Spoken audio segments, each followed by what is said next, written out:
ইন্না ফী যালিকা লাআয়াতিল লিকাউমিন ইয়াতাফাক্কারুন। আল্লাহ তাআলা বলেন ওয়ামিন আয়াতিহি, যে আল্লাহ তাআলা তো দুনিয়াতে অনেক নিদর্শন দিয়েছেন, এর মধ্যে একটা নিদর্শন হচ্ছে আন খালাকা লাকুম, আল্লাহ তাআলা তোমাদের জন্য সৃষ্টি করেছেন মিন আনফুসিকুম, তোমাদের মধ্য থেকেই আজওয়াজান, তোমাদের সঙ্গী। আজওয়াজান সঙ্গী, এই আজওয়াজান শব্দের স্বামীও বলা যায়, স্ত্রীও বলা যায়, এই জন্য সঙ্গী বললাম। আল্লাহ তাআলা আদম আলাইহিস সালামকে যখন বানানোর পরে জান্নাতে পাঠাইছে, তো আদম আলাইহিস সালাম কেমন যেন একা একা লাগতেছে, তো আল্লাহ তাআলা তার সঙ্গী বানাইছেন হাওয়া আলাইহিস সালামকে। তো আল্লাহ তাআলা কোরআনে এটাই বলেন যে দেখো আমি অনেকগুলো নিদর্শন দুনিয়াতে দিছি, এর মধ্যে একটা নিদর্শন হচ্ছে আন খালাকা লাকুম মিন আজওয়াজিকুম মিন আনফুসিকুম আজওয়াজা, যে তোমাদের মধ্য থেকেই তোমাদের জন্য আমি তোমাদের সঙ্গীর ব্যবস্থা করছি। কারণ তোমরা একাকিত্ব এটা অনুভব করো, যেন এটা দূর হয়ে যায়, এই জন্য তোমাদের কিসের ব্যবস্থা করছি? সঙ্গী। শুধু দুনিয়াতে সঙ্গীর ব্যবস্থা করছেন এরকমও না। এই যে আমরা বলি না যে জান্নাতে গেলে হুর দিবে, হুর মানে কি? সঙ্গী দিবেন আল্লাহ তাআলা। তো আল্লাহ বলেন যে এটা হচ্ছে আমার একটা নিদর্শন। এই সঙ্গীকে কেন দিছি? আল্লাহ নিজেই কোরআনে কারিমের মধ্যে বলেন যে সঙ্গী দিছি কেন? লিতাসকুনু ইলাইহা, যেন পুরুষেরা লিতাসকুনু ইলাইহা, তার সঙ্গীর কাছে যাওয়ার কারণে, সঙ্গীর কাছে গেলেই সে লিতাসকুনু সুকুন অর্জন করে। সুকুন মানে মনের একটা প্রশান্তি সে যেন অর্জন করতে পারে, মনের যেন একটা শান্তি হয়, এই জন্য আমি সঙ্গীর ব্যবস্থা করছি। আর এটা আল্লাহ তাআলার একটা বড় নিদর্শন। এরপর আল্লাহ বলেন যে আমি শুধু সঙ্গীর ব্যবস্থা করছি তোমাদেরকে সুখ পাওয়ার জন্য, এখানে যেন মনের একটা শান্তি প্রশান্তি তোমরা পাও, এটাই না। ওয়াজআলা বাইনাকুম মাওয়াদ্দাতাও ওয়া রাহমা, আর এই দুইজনের মধ্যে, স্বামী স্ত্রীর মধ্যে আল্লাহ নিজে বলেন ওয়াজআলা বাইনাকুম, আমি রেখে দিয়েছি মাওয়াদ্দাতান ওয়া রাহমা, ভালোবাসা এবং দয়া। মাওয়াদ্দাতুন শব্দের অর্থ কি? ভালোবাসা, আর রহমা অর্থ দয়া, মায়া, মহব্বত। তো আল্লাহ তাআলা দুনিয়াতে যত নিদর্শন দিয়েছেন, এটার মধ্যে একটা নিদর্শন হইল যে আল্লাহ তাআলা নারী পুরুষ বানাইছেন, নারী আর পুরুষ বানাইছেন। কেন নারী বানাইছেন? আল্লাহ নিজেই বলেন লিতাসকুনু ইলাইহা, যেন পুরুষেরা নারীদের কাছে যাওয়ার পরে মনের প্রশান্তি লাভ করে। বলেন কি লাভ করবে? মনের প্রশান্তি, দেহের শান্তি না। কিসের শান্তি বলেন? মনের শান্তি। যেটা দেহের শান্তি হয় এটা বলে রাইহা। আপনি খুব ক্লান্ত কাজ করার পরে অনেক গরমে ঘেমে গেছেন, এরপরে এসির নিচে বসছেন, এসির নিচে বসছেন, বসার পরে এক গ্লাস ঠান্ডা শরবত পান করছেন, এটার দ্বারা আপনার দেহের শান্তি আসবে। বলেন কিসের? দেহের শান্তি, এটা বলে রাইহা। আর এখন এত গরমের মধ্যে ঠান্ডা শরবত খাইলেন, এসির নিচে বসলেন, এখন যদি আপনার ভিতরে পেরেশানি থাকে যে আপনার ছেলে কিন্তু জেলখানায়, যে আমি যে এসির নিচে থাকলাম, ঠান্ডা শরবত খাইলাম, আমার ছেলে তো জেলখানায়, এখন আপনি বলেন এটা কি শান্তি হবে? শান্তি হবে, দেহের শান্তি হবে, কিন্তু দিলের শান্তি হবে না। কারণ দিল তো ওইখানে, মন তো ওইখানে পড়ে রয়েছে। তো আল্লাহ তাআলা এই রাইহা শব্দ বলেন নাই, আল্লাহ বলছেন লিতাসকুনু ইলাইহা, যেন স্বামীরা তার স্ত্রীর কাছে মনের শান্তি পায়। বলেন কিসের শান্তি? মনের শান্তি না দেহের শান্তি? মনের শান্তি। আল্লাহ বলেন যে আমি পুরুষের জন্য নারীর ব্যবস্থা এই জন্য করছি যেন পুরুষ তার স্ত্রীর কাছে দেহের শান্তি নয়, কিসের শান্তি পায়? মনের শান্তি। এরপর আল্লাহ বলেন ওয়াজআলা বাইনাকুম মাওয়াদ্দাতাও ওয়া রাহমা, আল্লাহ বলতেছেন যে আমি তাদের উভয়ের মাঝে, বাইনাকুম তাদের মাঝে, মাওয়াদ্দাতান ওয়া রাহমা ভালোবাসা আর দয়া মায়া সৃষ্টি করে দিয়েছি। যে জন্য যুবক স্বামী, যুবতী স্ত্রী যদি দেহের কারণে দুইজন একসাথে থাকে, যে এখন দুইজনের শরীরের চাহিদা দরকার, কিন্তু এই মানুষগুলি যখন বুড়া হয়, বুড়া এখন বুড়ির কাছে শারীরিক শক্তি নিয়ে যায় না, কারণ এই ক্ষমতা তার মধ্যে নাই। বুড়ার কাছে যাওয়ার শারীরিক শক্তি নাই, কিন্তু এর পরেও একজন আরেকজনকে ছাড়া ঘুমাইতে পারে না, খাইতে পারে না, থাকতে পারে না। কেন বলেন? মাওয়াদ্দাতান ওয়া রাহমা, মাওয়াদ্দাতান ওয়া রাহমা। আল্লাহ বলে আমি উভয়ের মধ্যে ভালোবাসা আর মহব্বত সৃষ্টি করেছি। এই রহমা, একজন আরেকজনের প্রতি দয়া, একজন আরেকজনের প্রতি মায়া লাগাই দিছি। এই মায়ার কারণে এখন বুড়ারা ছাড়া ভালো লাগে না, বুড়িও বুড়ারা ছাড়া ভালো লাগে না। কথা কি বুঝতে পারছেন? আল্লাহ বলেন এটা হচ্ছে আমি দিছি। এই মায়ার মহব্বত দিছেন কে? আল্লাহ। তাহলে দুনিয়াতে আল্লাহ তাআলা যে বিবাহের একটা ব্যবস্থা রাখছেন, এটা কি শুধু শরীরের চাহাত পুরা করার জন্য?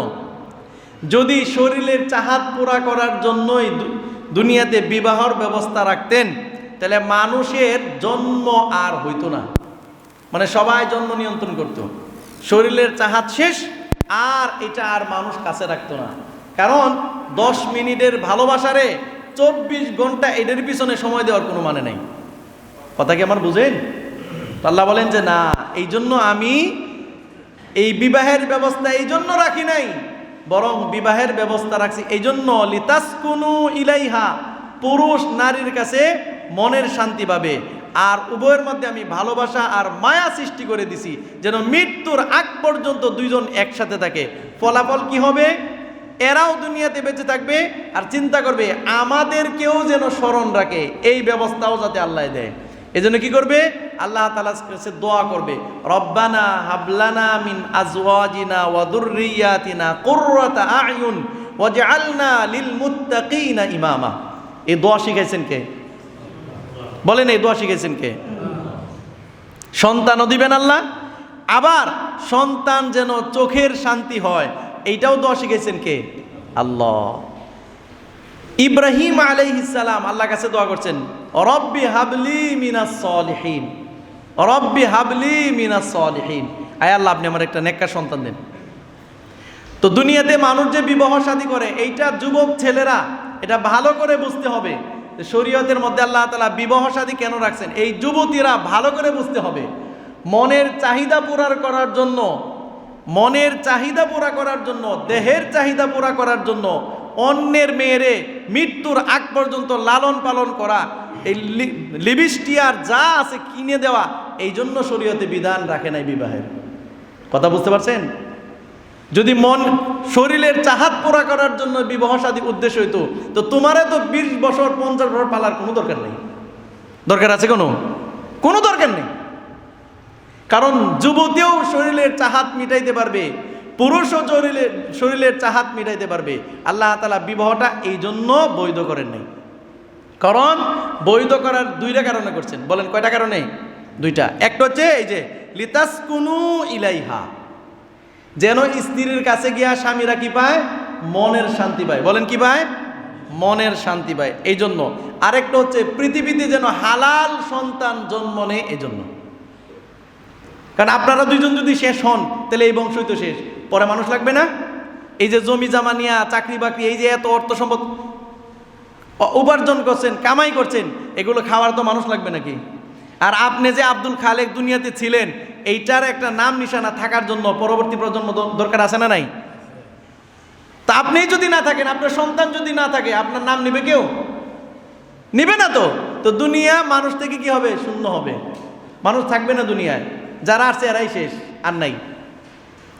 এই জন্য আল্লাহ তাআলা 2 কারণে বিবাহকে কি করছেন? বৈধ করছেন। এর মধ্যে একটা উদ্দেশ্য হচ্ছে যেন সিলসিলায়ে নসব বাকি থাকে, মানুষের যেন এই ক্রমবর্ধমান মানুষ যদি দুনিয়াতে আসতেছে, এটা যেন কি থাকে? বাকি থাকে। কিন্তু এটা কিভাবে হইতে হবে? হালালভাবে। কিভাবে? হালালভাবে। কারণ এটা যদি হালাল না হয়, তো কোনো পুরুষ যদি জিনা করে, বেবিচার করে, কখনোই চাইবে না যে এই মহিলার কাছ থেকে একটা সন্তান হোক। চাইবে না। তো সবাই যদি নাউজুবিল্লাহ জিনাহে লিপ্ত হয়ে যায়, তাহলে কেউ যদি সন্তান না নেয়, তো পরবর্তী প্রজন্ম, পরের মানুষগুলি কি দুনিয়াতে আসবে না। এইটা বুঝতে হবে। এই যুবক যুবতী এইটা বুঝতে হবে আল্লাহ তাআলা বিবাহ শাদীকে কেন হালাল করছে, কেন মানুষ বিবাহের মধ্যে আবদ্ধ হয়। আজকে আমাদের সমাজের মধ্যে মানুষ যে বিবাহ করে হালাল উদ্দেশ্যে যে করে এটাই বুঝে না। এর মধ্যে একটা কারণ বলি আপনারে, যারা যুবক মেয়েরা আছে বিশেষ করে কুমারী, বিবাহ শাদী আগে হয় নাই, বিবাহ শাদী আগে হয় নাই, এই সমস্ত মেয়েদেরকে বাবায় লালন পালন করার পরে বড় হয়ে যাওয়ার পরে আমাদের দেশের আইন হচ্ছে সবচেয়ে জঘন্য, সবচেয়ে খারাপ আইন আমাদের দেশে। এই আইনের কারণেও মানুষ খারাপ। সোজা বাংলায় বলি, আমাদের দেশে একটা আইন হচ্ছে বাল্য বিবাহ করলে জরিমানা হবে, জেল হবে। জানেন না এটা? জানেন তো সবাই নাকি? বাল্য বিবাহ আইনগতভাবে এটা কি হারাম, আইনগতভাবে হারাম। কত বয়সে? 18 বছরের আগে কোনো যদি মেয়ে বিবাহ করে এটা কি আইনগতভাবে এটা হারাম, অবৈধ, বাল্য বিবাহ, জেল হবে দুইজনের। অথচ এই 14 বছরের মেয়েটা যদি আদালতে যায় আর কোর্ট ম্যারেজ করে এটা হালাল। কথা মনে বুঝেন নেই? মানে আপনি 17 বছর 10 মাস মেয়ের বয়স জন্ম নিবন্ধন অনুযায়ী আপনি বিবাহ দিবেন, কেউ যদি কাউন্টার দেয় মামলা করে এটা বাল্য বিবাহ, আপনার জেল হবে অভিভাবক হিসাবে। কিন্তু এই 14 বছরের মেয়েরই যদি আপনি কোর্ট ম্যারেজ করান, কোর্টে দাঁড় করান, কোনো সমস্যা নাই, এটা হালাল। অথচ এই মুসলমানের সন্তান, মুসলমানের মেয়েরা এটা জানার কথা ছিল। আয়েশা রাদিয়াল্লাহু তাআলা আনহা বলছে, যেই মেয়ের বিবাহ হয় নাই, কুমারী মেয়ে আগে বিবাহ হয় নাই, সে যদি অভিভাবক ছাড়া বিবাহ করে তার বিবাহ অবৈধ, অবৈধ, অবৈধ। কথা কি সবাই শুনছেন? যেই মেয়েরাই কি হয় নাই, মাসআলা পরে আপনাদেরকে আমি হাদিস শুনাইলাম। এটা আয়েশা রাদিয়াল্লাহু তাআলা আনহা, ওনার হাদিস হচ্ছে, যেই কুমারী মেয়ে আগে বিবাহ শাদী হয় নাই, এটাই তার প্রথম বিবাহ, সে যদি অভিভাবক ছাড়া বিবাহ করে এই বিবাহ বৈধ না অবৈধ?